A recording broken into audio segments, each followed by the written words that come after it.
Imagine a race where the winner was driven to the finish line in a car. The second-place finisher was intentionally poisoned with rat poison and brandy by his own coaches, and the fourth-place finisher was a Cuban mailman who lost all his money gambling in New Orleans, ran the race in heavy leather dress boots, and took a nap in an orchard midway through because he ate some rotten apples.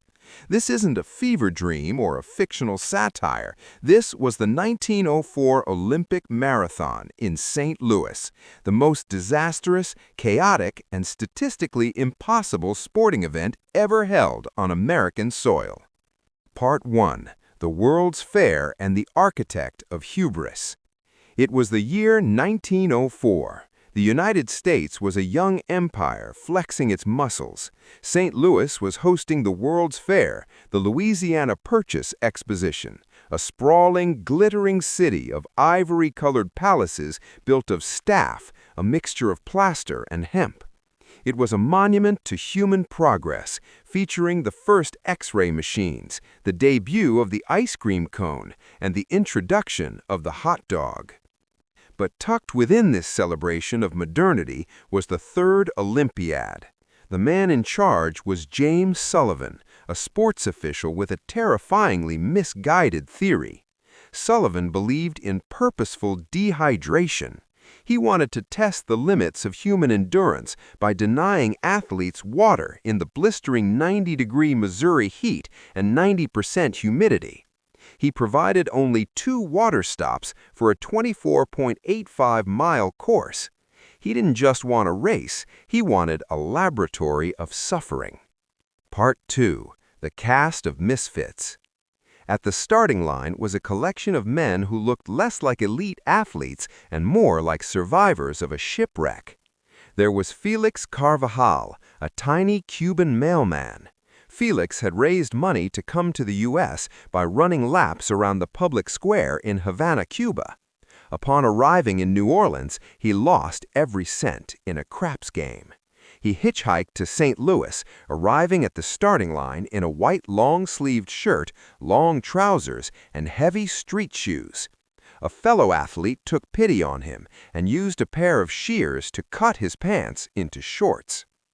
Then there was Fred Lors, a bricklayer from New York who did all his training at night because he worked grueling days.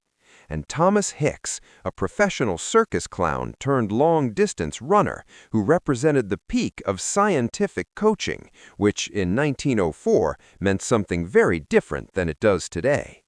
Finally, there were Len Tanyane and Jan Mashiani, 2 members of the Tswana tribe from South Africa.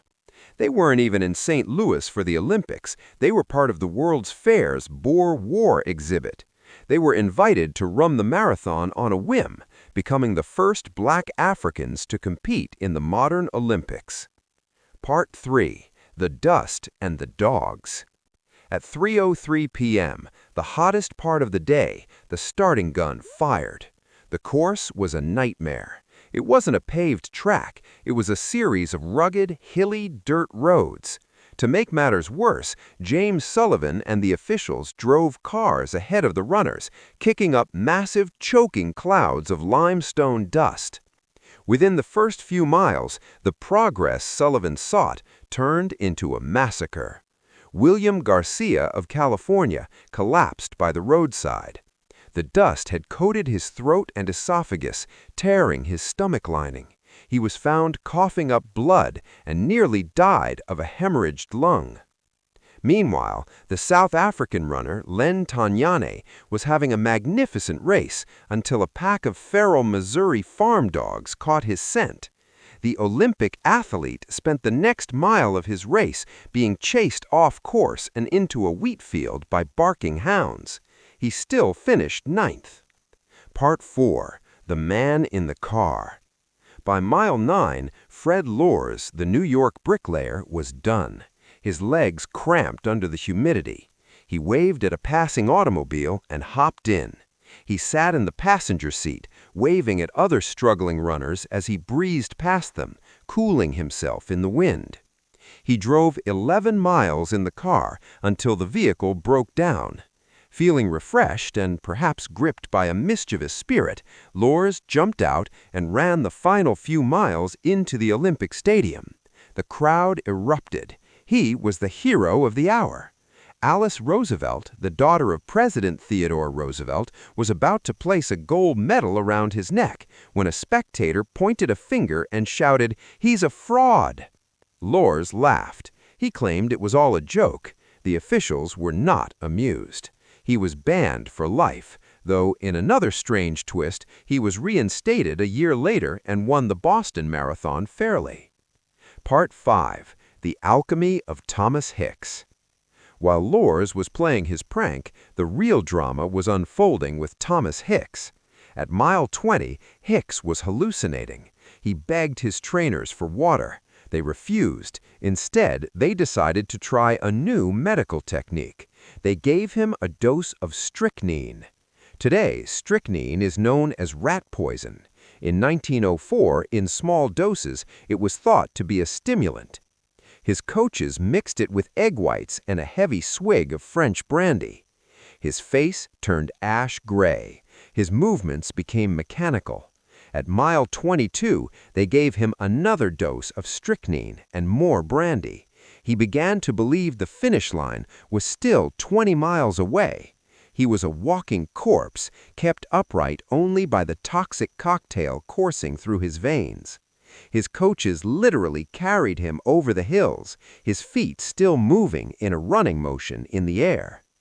Part 6. The Cuban and the Apples. And what of Felix Carvajal, the mailman? Felix was leading the race comfortably, but because he hadn't eaten for days, he was starving. He saw a spectator eating peaches and asked for one. The spectator refused. Felix snatched two and ran away eating them. Further down the road, he saw an apple orchard. He stopped, leaned against a tree, and began to feast. Unfortunately, the apples were rotten. Felix developed intense stomach cramps. Instead of quitting, he decided the best course of action was to take a nap. He lay down in the grass, slept for a significant amount of time, woke up feeling slightly better, and continued running. He finished 4th. Had he not slept, a man in dress shoes who lost his money gambling would likely have won the gold medal. Part 7. The Finish Line. Thomas Hicks eventually reached the stadium. He had lost 8 pounds during the race. His support team literally held him up as he crossed the line. He was too weak to even eat. He was rushed to the hospital and spent days recovering. He was awarded the gold medal, the most tortured winner in the history of the Games. Of the 32 runners who started, only 14 finished. It was the lowest completion rate in Olympic history. The conditions were so brutal and the organization so incompetent that the marathon was nearly banned from the Olympics forever. Epilogue: The American Spirit. The 1904 marathon stands as a bizarre monument to the Wild West era of American sports. It was a time of zero regulation, dangerous scientific theories, and an almost pathological level of grit. The U.S. audience remembers the 1904 World's Fair for its beauty, but beneath the plaster palaces of St. Louis, there was a dirt road covered in limestone dust where men fought dogs, ate poison, and slept in orchards, all for the sake of a medal and the sheer stubborn will to see what lay at the end of the road. It remains the strangest race ever run. Part 18. The Hallucination Hills. By the 10th mile, the ghost city of the World's Fair was a shimmering mirage in the rearview mirror. The runners were now deep in the Missouri countryside. This wasn't a curated path. It was a gauntlet of loose gravel, sudden steep inclines, and dust devils kicked up by the primitive Ford Model Ts and delivery wagons that were allowed, inexplicably, to drive right alongside the runners. The heat had reached a punishing 92 degrees Fahrenheit. James Sullivan, riding in a shaded car with a cooler of ice water, watched with a clinical detachment as the runners began to unravel. Thomas Hicks was the first to enter the vapor zone. Because of the lack of water, his blood had thickened. Every heartbeat felt like a hammer blow against his ribs. His coaches, Charles Lucas and Hugh McGrath, trotted beside him. They didn't offer him water. They offered him a sponge soaked in warm distilled water to wipe his brow. When Hicks begged for a drink, Lucas reportedly told him, "The more you drink, the heavier you get. Pure willpower is light as air." This was the pseudoscience that almost killed a man. Part 9. The Bandit of the Orchard. While Hicks was suffering a slow medical death, Felix Carvajal, the Cuban mailman, was treating the Olympic marathon like a Sunday stroll through a buffet. Felix was a man of the people. As he ran through the small Missouri hamlets, he would stop to chat with farmers leaning over their fences. In his broken English, he would crack jokes about his oversized shoes. At one point, he saw a group of spectators eating peaches in the shade of a porch. Felix didn't just want a peach, he wanted a conversation. He stopped, leaned against the railing, and haggled with the stunned Missourians. When they wouldn't give him the fruit, he laughed, snatched a handful, and sprinted away, eating them while running backward to wave goodbye.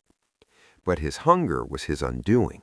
Further down the road, near mile 12, he found the infamous apple orchard. These were green apples, unripe and fermenting on the branch in the humid heat. Felix, ravenous, gorged himself. Within 20 minutes, his digestive system revolted. The man who was on pace to win the gold medal was forced to abandon the road, clutching his stomach, and collapsed under a tree for a nap that lasted nearly an hour. Part 10. The Iron Lung and the Blood. At mile 15, the tragedy of William Garcia occurred. Garcia was a powerhouse from California, a man built like a redwood. He was breathing heavily, his mouth wide open to catch any oxygen in the stagnant air. But he wasn't just breathing air. He was breathing the pulverized limestone dust kicked up by the officials' cars. The dust combined with his saliva to create a paste, essentially wet cement, that began to coat his throat. Suddenly, Garcia stumbled. He didn't just fall, he collapsed into a ditch, his body convulsing. When the medics reached him, he was blue.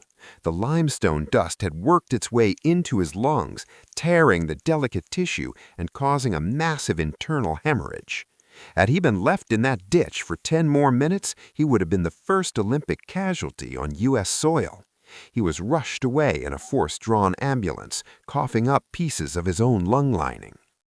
Part 11. The Strychnine Gamble. Back on the road, Thomas Hicks had reached a breaking point. He sat down. He refused to move. "I'm done," he croaked. "Tell my wife I've had enough." His coaches, Lucas and McGrath, knew that if Hicks quit, their reputation as modern trainers would be ruined.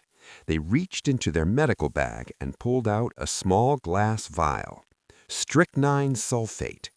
At the time, strychnine was used in very small doses to treat heart failure and as a pest killer. They cracked the vial and mixed 1/60th of a grain of strychnine with a raw egg white. They forced Hicks to swallow it. The effect was horrifyingly effective. The poison acted as a central nervous system stimulant. Hicks's muscles began to twitch uncontrollably. His eyes, which had been glazed and sunken, snapped wide open. He didn't look like a runner anymore. He looked like a marionette being jerked by invisible strings. "More," Lucas whispered. To wash down the poison, they gave him a large glass of wood rat brandy. Now Thomas Hicks was running on a lethal combination of rat poison, raw eggs, and hard liquor in 90 degrees heat with no water in his system. He began to hallucinate that he was a giant striding over the Missouri hills like a titan. Part 12. The Dog Pursuit. Meanwhile, the South Africans Len Tawane and Jan Mashiane were proving to be the most resilient athletes on the course. They ran barefoot or in thin, tattered shoes, gliding over the gravel that had shredded the feet of the Americans. Yet they encountered a uniquely American obstacle, the yellow cur. A pack of wild, territorial farm dogs took exception to Tawane's presence. For over 2 miles, the Olympic athlete was forced into a full-blown sprint, not toward the finish line, but away from a snarling pack of hounds. He was chased through a cornfield, through a creek, and over a split-rail fence. By the time he circled back to the main road, he had lost nearly 20 minutes and a significant amount of skin to the briars. Yet he didn't quit. He rejoined the race, his face a mask of stoic determination. Part 13. The Illusion of the Finish. The sun began to set, casting long orange shadows over the St. Louis Stadium. The crowd of thousands was restless. They'd heard rumors of the carnage on the road. Suddenly, a figure appeared at the tunnel entrance. It was Fred Lors. The crowd erupted in a wall of sound. Lors looked fresh, miraculously fresh. He jogged toward the tape, his chest out, a smirk on his face. Alice Roosevelt, the first daughter and the most famous woman in America, stood up with a laurel wreath. Lors crossed the line. The band began to play. Just as Alice was leaning forward to crown him, a dusty, sweating official on a bicycle screamed, "Stop! This man is an impostor!" The silence that followed was deafening. Lors, with the nonchalance of a man who had nothing to lose, simply shrugged. He said, "I just wanted to see if I could still run after the car broke down." He hitched a ride for 11 miles, used the car's radiator water to wash his face, and decided to finish the joke. The crowd's cheers turned into a chorus of boos. Lors was escorted out by police, leaving the stadium empty and the finish line vacant. The real winner was still miles away, dying on his feet. Part 14. The Walking Dead, Mile 24. Thomas Hicks was now within 2 miles of the stadium. He was no longer a man. He was a biological wreck. His skin had turned a distinct gray yellow. His armpits were stained with the blood-tinted sweat of a man whose organs were beginning to shut down. He kept asking his coaches for a bed. "I want to sleep," he moaned. "Let me lie down on the dirt." "Just one more hill, Tom," they lied. They gave him one final dose of strychnine and brandy. This was the triple threat. Thomas Hicks began to move his legs in a mechanical, high-stepping gait, his knees lifting toward his chest as if he were marching in a parade. He was no longer aware of the road, the people, or the world. He was a ghost haunting his own body. As he entered the stadium, the spectators didn't cheer. They gasped. It looked like a funeral procession. 2 men held Hicks by the armpits, dragging him along while his feet continued to shuffle in the air, inches above the track. They carried him across the finish line. Hicks didn't write. He didn't smile. He collapsed into a heap of sweat and poison. It took 4 doctors and nearly an hour of intensive care to bring his pulse back to a level that didn't suggest imminent death. He had won the gold medal. Part 15. The Morning After in the Staff City. The morning of September 1st, 1904, rose over St. Louis with a heavy metallic tang in the air. The World's Fair was still a glittering marvel, but the athletic department was in a state of civil war. James Sullivan, the man who had dreamed of a scientific marathon, was facing a PR nightmare. The American newspapers, at the time the most sensationalist in the world, had a field day. The St. Louis Post-Dispatch ran headlines questioning if the marathon was a test of speed or a test of how much poison a human could survive. Sullivan, ever the narcissist, didn't apologize. Instead, he doubled down. He drafted a report stating that the race proved that water is the enemy of the long-distance runner. It took nearly 20 more years for sports science to debunk this deadly myth. But while the officials argued, the runners themselves were becoming the first celebrities of the strange in the new century. Part 16. The Resurrection of Fred Lors. Fred Lors, the prankster who had hitched a ride in a car, was initially banned for life by the Amateur Athletic Union. In 1904, your honor as an amateur was everything. To the elite, Lors was a villain. To the working class of New York, he was a folk hero, the man who poked fun at the ridiculous pomposity of the St. Louis Games. Moores went back to laying bricks in New York, but he didn't stop running. He practiced on the cobblestone streets of the Bronx at 4 a.m. His ban was eventually lifted,